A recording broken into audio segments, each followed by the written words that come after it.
রাধে রাধে বন্ধুরা, welcome back to my channel happy family ব্লগে তোমাদের সবাইকে স্বাগত। আশা করি সবাই ভালো আছো, কিন্তু আমরা ভালো নেই। কারণ এই দেখো আমার গপু, আর এখন বাজে 11:30 বাজে। এখন আমি বিছানায় আছি, মানে সকালে উঠে মানে ফ্রেশ হয়ে নিয়েছি, কিন্তু গপুকে রেখে আমি একদমই উঠতে পারছি না, কারণ ওর শরীরটা একদম ভালো নেই। প্রচণ্ড জ্বর, 101 জ্বর ওর গায়ে। তো ঠান্ডা তো লেগেছে, 2-3 দিন আগে ওষুধ এনেছি, খাইয়েছি। তো ঠান্ডাটাও এখনও একটু কমেছে, কিন্তু আজকে সকালে উঠেছি মানে এত জ্বর কাল রাত থেকে। তো ডাক্তারবাবুকে ফোন করে দিলাম, তারপরে বাবা গিয়ে ওষুধ নিয়ে এলো, জ্বরের ওষুধ। তো দেখো, জ্বরের ওষুধ নিয়ে আসার পরে একটু খাইয়ে দিয়েছি। তো ডাক্তারবাবু বলেছে 100-র ওপরে জ্বর থাকলে তবেই খাওয়াবে। তো আবার টেম্পারেচার মেপে দেখলাম যে হ্যাঁ 100-র উপরে আছে, 101 জ্বর। তারপরে ওষুধ খাইয়ে দিয়েছি।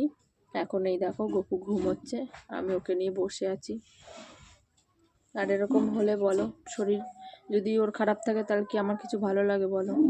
এখন বেলা 11:30 বাজে, বাইরে একদম রোদ ওঠেনি এখনো পর্যন্ত, মানে পুরো কুয়াশায় ঢাকা। আর আমাদের বাড়িটা তো পুরো ফাঁকা বাড়ি, বুঝতেই পারছো প্রচণ্ড ঠান্ডা। কিন্তু হলেও সকালে মানে রোদ উঠলে পর পুরো বাড়িটা একদম, যতক্ষণ রোদ থাকে পুরো বাড়িতে রোদ থাকে আমাদের।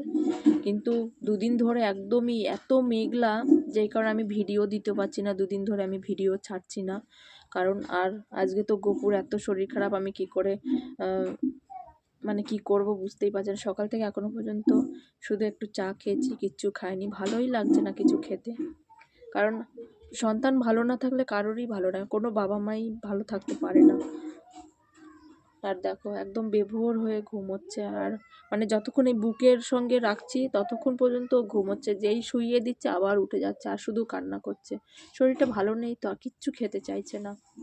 ভাবলাম একটু রোদ উঠলে একটু রোদে গিয়ে বসবো, তো দেখি যদি একটু, এখন একটু আকাশটা একটু পরিষ্কার হয়েছে, যদি রোদ ওঠে তো একটু বাইরে গিয়ে ওকে নিয়ে রোদে বসবো। আর এখন শীতের বেলা জানো প্রচণ্ড ঠান্ডা, মানে এখানে তো গ্রামের দিকে তো এমনিই ঠান্ডা, আর এখন এই শীতটা এখন সব জায়গাতেই সমান। আর আমরা যেহেতু গ্রামের দিকে থাকি, তো গ্রামের দিকে একটু শীত ঠান্ডাটা বেশি লাগে। আর শহরের দিকে কি বলতো, একটু মানে ঘর বাড়ি, ওখানে তো এত ফাঁকা ফাঁকা ঘর বাড়ি নয়, এত জায়গা না। ওই জন্য একটু মানে যেখানে মানুষজন বেশি থাকে গরমের ভাগটা বেশি সেখানে থাকে। তো যাই হোক, আমাদের এখানে একটু বেশি ঠান্ডা। আর এখন এই মানে 2-3 দিন ধরে তো পুরো রোদ উঠছে না, পুরো কুয়াশায় ঢাকা থাকছে, ওই জন্য শীতটা একদম জাঁকিয়ে বসেছে। আর এখনই তো মানে শীত, আর এখন যেহেতু পৌষ মাস, তো শীত তো হবেই। তো ওষুধ এনেছি, খাইয়েছি, আর একটু ভালো সুস্থ হলেও নিজেই মানে খাওয়ার জন্যই করে। কিন্তু আমি সকালে 2টো মুড়ি দিয়েছিলাম, দেখি খায় না, কিন্তু সেটাও খাচ্ছে না, মানে কিছুই খাচ্ছে না। তো ভালো লাগছে না, শরীরটা ভালো নেই তো কি করে খাবে ও? প্রচণ্ড শরীর খারাপ, প্রচণ্ড শরীর খারাপ। আর দেখো সেই বিছানার মধ্যেই আছি আর ওকে নিয়ে বসে আছি। আমার তো কোনো কাজ নেই, আর আমি তো কোনো কাজ করিও না। মাই সকালে উঠে সব কিছু করেছে, ওর মানে জামা কাপড় যা ছিল ধোয়ার সেগুলো মা ধুয়ে দিয়েছে, সকালে রান্নাবান্না সব মাই করেছে, আমি কিছুই করি না। আমি এখনো পর্যন্ত উঠিনি। মা একটা কথাই বলছে, তুমি তোমার ছেলেকে নিয়ে থাকো, কিচ্ছু করতে হবে না। আর আমি সত্যি কথা বলতে, আমি বাপের বাড়িতে এসে কিছুই করি, ইচ্ছে করে যদি কিছু করতে ইচ্ছে করে তবেই করি, নাহলে মা আমাকে কোনো কাজে বলে না, মাই সব করে। তো ওকে নিয়ে বসে আছি, দেখো ঘেমে পুরো ঝোল হয়ে গেছে, ঘেমে গেছে। ঢেকে না রাখলে আবার শীত, কিন্তু এই দেখো মাথাটা পুরো ঘেমে গেছে, এই দেখো। আর বাবুর চুলটা অনেক বড় হয়ে গেছে, কিন্তু এখন যেহেতু শীত পড়ে গেছে, এখন তো চুল ফেলানো যাবে না, ওই জন্য। তো এই শীতটা চলে গেলে তবে চুলটা ফেলে দেবো। খুব জ্বর গায়ে, এখন একটু ঠান্ডা লাগছে, ওষুধটা খাওয়ানোর পরে মনে একটু গাটা জ্বরটা ছেড়েছে। তো চলো বন্ধু, তোমরা দেখতে থাকো। একটু রোদে বসে আছি, প্রচণ্ড ঠান্ডা, ঘরের মধ্যে একদমই থাকা যাচ্ছিল না, আর হাওয়াও দিচ্ছে। কিন্তু যাই হোক, একটু রোদ উঠেছে বলে তাই বাইরে এসে একটু গপুকে নিয়ে বসে আছি। আর ওর তো শরীরটা ভালো নেই, ওই জন্য দেখো ভালোও লাগছে না কিছু। কি হয়েছে বাবা? কিছু ভালো লাগছে না। আর এখন যেহেতু জ্বরের মুখ, ওর কিছু ভালো লাগছে না খেতে, কিচ্ছু খেতে চাইছে না। তো ওকে একটু স্নান করিয়ে দেব, কারণ গরম জল করে একটু হাত পা মুছে দেবো। স্নান তো করাবো না, কারণ ঠান্ডা লেগে আছে, স্নান করালে আবার অসুবিধা হয়ে যাবে। কি হয়েছে মা? আচ্ছা চলো তোমরা দেখতে থাকো ভিডিওটি। এখন গোপুর শরীরটা ভালো নেই, আর ওর ভালো লাগছে না, আমারও কিচ্ছু ভালো লাগছে না, বিশ্বাস করো কিছু ভালো লাগছে না করতে, খেতেও ভালো লাগছে না। তো এই দেখো এতক্ষণ আমরা রোদে বসেছিলাম আর রোদটাও চলে গেছে, কারণ 1টা বেজে গেছিলো। আর এখন রোদ নেই, রোদ দেখো ছায়া পড়ে গেছে, আর রোদের তো তেমন তেজও নেই। তো এই আর যেহেতু শীতের রোদ, সেরকম একটা রোদের জোর নেই, তো সেই জন্য আর দেখো ঘরে চলে এসেছি। আর ঘরে তো প্রচণ্ড ঠান্ডা, কি বলবো, ঘরে ঢুকলেই ঠান্ডা লাগে। আর দেখো গপু আর থাকবে না বাইরে, সেই জন্য। আর এখন মানে ওকে মনে হয় দেখে যে একটু শরীরটা হয়তো একটু ভালো লাগছে, ওই জন্য এরকম করছে, না হলে তো চুপচাপ ছিল পুরো সকাল থেকে। তো জ্বরের ওষুধটা খাওয়ানোর পরে জ্বরটা একটু পড়েছে, এখন গাটা ঠান্ডা আছে। আর ওই জন্য এই দেখো একটু মানে আগের তুলনায় একটু ভালো আছে, ওই জন্য দেখো একটু খেলা করছে, একটু কথা বলছে। সকাল থেকে তো পুরো চুপ ছিল।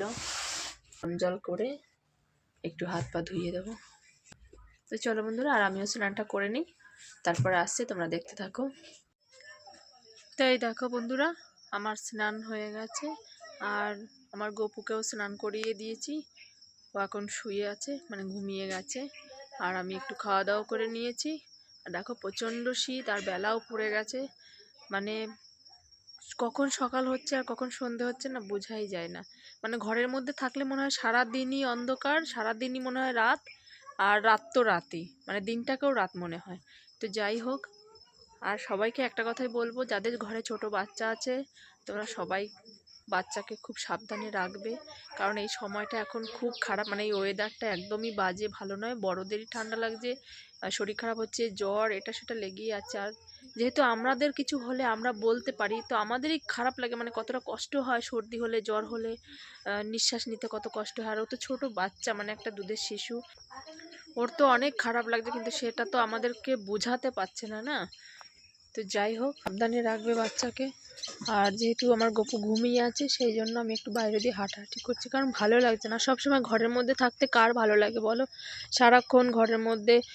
যতক্ষণ ও জেগে থাকে তখন তো আমি ওর কাছেই থাকি, কারণ আমাকে ছাড়াও একদমই কারোর কাছে যেতে চাইছে না। আমার মায়ের কাছে যেই মানুষ সারাদিন থাকে, মানে শুধু খিদে না পেলে নাহলে সারাদিন আমার মায়ের কাছে থাকে, কিন্তু সেও এখন মানে মায়ের কাছে যেতে চাইছে না। তো মানে আমাকে ছাড়া ও থাকবেই না কারোর কাছে। তো সেই জন্য, আর এখন যেহেতু ঘুমিয়ে গেছে, তো ভাবলাম আমি মশারিটা আনিয়ে দিয়েছি, কারণ মশা আছে প্রচুর, আর যদি মানে কামড়ায় তো অসুবিধা। এখন তো এমনিতেই জ্বর, এমনিতেই শরীরটা খারাপ, সেই জন্য আমি সবসময় আমি মশারি টানিয়েই দিই, কারণ কখনো আমি ওকে মানে খালি জায়গায় কখনো আমি রেখে আসি না। তো যাই হোক, বেশিক্ষণ থাকবো না, কারণ কি ও আবার উঠে গেলে আবার কান্না করবে, নাহলে আবার খাট থেকে নামতে শুরু করে দেবে। মানে ও তো এমনিতেই মানে খাট থেকে নেমে যায়, এবার যখন কাউকে দেখবে না ও নিজেই নামতে যাবে, এবার নামতে গিয়ে পড়ে গেলে অসুবিধা আছে, কারণ এমনিতেই শরীরটা খারাপ। তো আমি ঘরে চলে যাই। তো এই দেখো চলে এসছে আমি, আর আমার গপুকে দেখো, ওই দেখো আমার গপু ঘুমোচ্ছে। এই দেখো এখানে যে যতগুলো ওষুধ দেখতে পাচ্ছ, সব আমার গপুর ওষুধ। তো আমার গপু ছোট, তো এমন কোনো ওষুধ নেই যে আমার ঘরে নেই। প্রত্যেকটা ওষুধ আমি রেখে দিই, কারণ এমার্জেন্সি জিনিস এগুলো, কখন কোনটা কাজে লাগবে সেটা বলা যায় না। আমি যেহেতু আমার বাড়িতে এসেছি, তো আমি সবগুলো আমি নিয়ে আসতে পারিনি। কিছু কিছু যেগুলো এমার্জেন্সি, মানে ধরো পেটে ব্যথা, জ্বর, সর্দি, কাশি, এগুলো তো সবসময় মানুষের লেগেই থাকে কম বেশি। তো যাই হোক, সেগুলো আমি নিয়ে এসেছিলাম, কিন্তু বাকি ওষুধগুলো না আমার আনা হয়নি। তো সেই জন্য আমার, তো কালকে যখন গপুর এত শরীরটা খারাপ হলো, কি করব, বাধ্য হয়ে আমাকে ওষুধ আবার কিনতে হলো এখান থেকে, কারণ আমার নতুন ওষুধ বাড়িতে ছিল, কিন্তু যেহেতু তোমাদের দাদা ভাই সপ্তাহে আসে, রবিবারে ছাড়া তো আর আসে না, আর সেই জন্য আনা হয়নি। তো আবার যখন আসবে তখন নিয়ে আসবে, কিন্তু এখন যখন আমি নিয়েই নিয়েছি, তো আর আনার দরকার নেই। তো সেই জন্য, আর এমন কোনো ওষুধ নেই যে নেই, সব রকমের ওষুধ আমার কাছে আছে। আর এগুলো খুব এমার্জেন্সি, এগুলো প্রত্যেকটা মায়ের, মানে প্রত্যেক ঘরে বাচ্চা যাদের ছোট আছে প্রত্যেকেরই এগুলো দরকার। আর আমার এগুলো আমি নিজের থেকে একটাও কিনিনি, প্রত্যেকটা ওষুধ আমার ডাক্তার দেখিয়ে তবেই আমার নেওয়া। আর যখন সেটা শেষ হয়ে যাচ্ছে, সেই ওষুধটা আমি এনে ঘরে রেখে দিচ্ছি, যখন সেটা হবে তখন আর সেই ওষুধটা আমি দিই। সব ধরনের ওষুধ আছে। তো তুমি মানে আমার কাছে পাবে, আমি এখানে রেখেছি, আমার কাছে আছে। তো আমার বাবুর যখনই যা হয় তখন আমি সেই ওষুধটা খাইয়ে দিই সেই পরিমাণ মতো, এবং ডাক্তারকে ফোন করে তবেই আমি খাওয়াই। নিজে থেকে হলো আর আছে বলেই আমি দিয়ে দিলাম এরকমটা নয়। আমি ডাক্তারবাবুকে ফোন করি, আমি জিজ্ঞাসা করি এরকম অবস্থা এত, জ্বরও যদি কখনো হয় সেটাও আমি টেম্পারেচার মেপে তবেই আমি ডাক্তারকে বলি। বলার পর যদি উনি সাজেস্ট করেন যে হ্যাঁ ওষুধটা খাওয়া বা এতটা খাওয়াবে এতটা পরিমাণে, তখন আমি সেটা খাওয়াই। শরীর ভালো না আর কোনো মায়ের মানে কোনো মায়ের কি সন্তান ভালো না থাকলে কোনো মায়ের ভালো লাগে বলো?